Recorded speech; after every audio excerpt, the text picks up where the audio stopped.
अमेरिकी विदेश मंत्री मार्को रूबियो ने अमेरिकी मीडिया के साथ एक इंटरव्यू में ट्रंप के अगले टारगेट के बारे में इशारों में संकेत दिया है। जब उनसे पूछा गया कि क्या ट्रंप प्रशासन का अगला निशाना क्यूबा सरकार है, तो इस पर उन्होंने कहा कि क्यूबा सरकार एक बहुत बड़ी समस्या है। आपको ये बता दें कि अमेरिका द्वारा ऑपरेशन शुरू करने और तेल से भरपूर देश के राष्ट्रपति निकोलस मादुरो को हटाने के बाद रूबियो कई अमेरिकी मीडिया आउटलेट्स से बात कर रहे हैं, इंटरव्यू दे रहे हैं। और ये बात साफ करने के लिए पूछे जाने पर कि क्या उनके कमेंट का मतलब हाँ था, रूबियो ने कहा, मुझे लगता है कि वो बहुत मुश्किल में है, तो हाँ।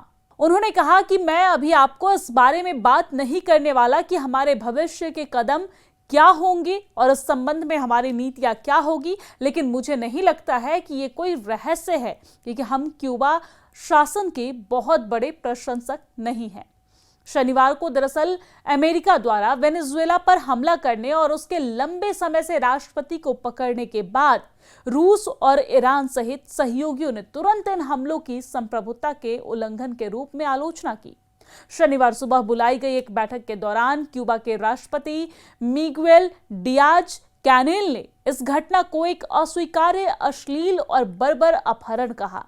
उन्होंने कहा कि अमेरिकी हमला राज्य आतंकवाद का एक कार्य था जिसकी तुलना केवल गाजा पट्टी में इजरायली जायोनीवाद द्वारा किए गए मानवता के खिलाफ अपराधों से की जा सकती है। आपको बता दें कि 20वीं सदी में अमेरिकी सैनिकों ने 2 बार क्यूबा पर कब्जा किया था और फिदेल कास्त्रो की 1959 की क्रांति के बाद CIA ने कम्युनिस्ट सरकार को गिराने के कई प्रयास का समर्थन किया था। आपको जानकारी दे दें कि इसमें 1961 में विनाशकारी बे ऑफ पिग्स आक्रमण भी शामिल था। तो शनिवार को मार-ए-लोगो में पत्रकारों को संबोधित करते हुए ट्रंप ने कहा कि क्यूबा बहुत अच्छा नहीं कर रहा है। उन्होंने आगे कहा कि मुझे लगता है क्यूबा कुछ ऐसा होने वाला है जिसके बारे में हम बात करेंगे क्योंकि क्यूबा अभी एक असफल राष्ट्र है, बहुत बुरी तरह से असफल राष्ट्र। हम क्यूबा के लोगों की मदद करना चाहते हैं, लेकिन हम उन लोगों की भी मदद करना चाहते हैं। जब उनसे पूछा गया कि क्या ट्रंप प्रशासन का अगला निशाना क्यूबा सरकार है, तो इस पर उन्होंने कहा कि क्यूबा सरकार एक बहुत बड़ी समस्या है।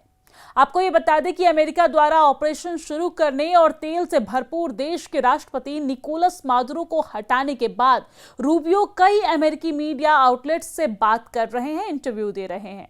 और ये बात साफ करने के लिए पूछे जाने पर कि क्या उनके कमेंट का मतलब हाँ था, रूबियो ने कहा, मुझे लगता है कि वो बहुत मुश्किल में है, तो हाँ। उन्होंने कहा कि मैं अभी आपको इस बारे में बात नहीं करने वाला कि हमारे भविष्य के कदम क्या होंगे और इस संबंध में हमारी नीतियां क्या होगी, लेकिन मुझे नहीं लगता है कि ये कोई रहस्य है क्योंकि हम क्यूबा शासन के बहुत बड़े प्रशंसक नहीं हैं।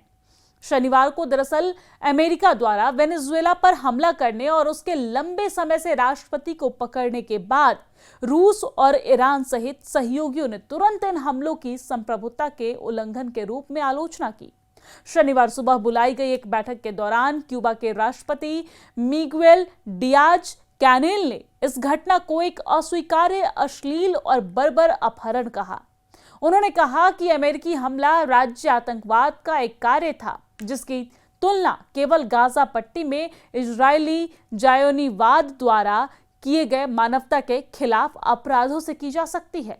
आपको बता दें कि 20वीं सदी में अमेरिकी सैनिकों ने 2 बार क्यूबा पर कब्जा किया था और फिदेल कास्त्रो की 1959 की क्रांति के बाद CIA ने कम्युनिस्ट सरकार को गिराने के कई प्रयास का समर्थन किया था।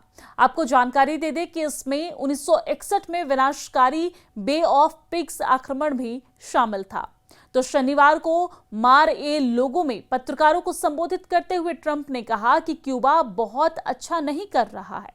उन्होंने आगे कहा कि मुझे लगता है क्यूबा कुछ ऐसा होने वाला है जिसके बारे में हम बात करेंगे क्योंकि क्यूबा अभी एक असफल राष्ट्र है, बहुत बुरी तरह से असफल राष्ट्र। हम क्यूबा के लोगों की मदद करना चाहते हैं, लेकिन हम उन लोगों की भी मदद करना चाहते हैं जिन्हें क्यूबा से बाहर निकाल दिया गया और जो इस देश में रह रहे हैं।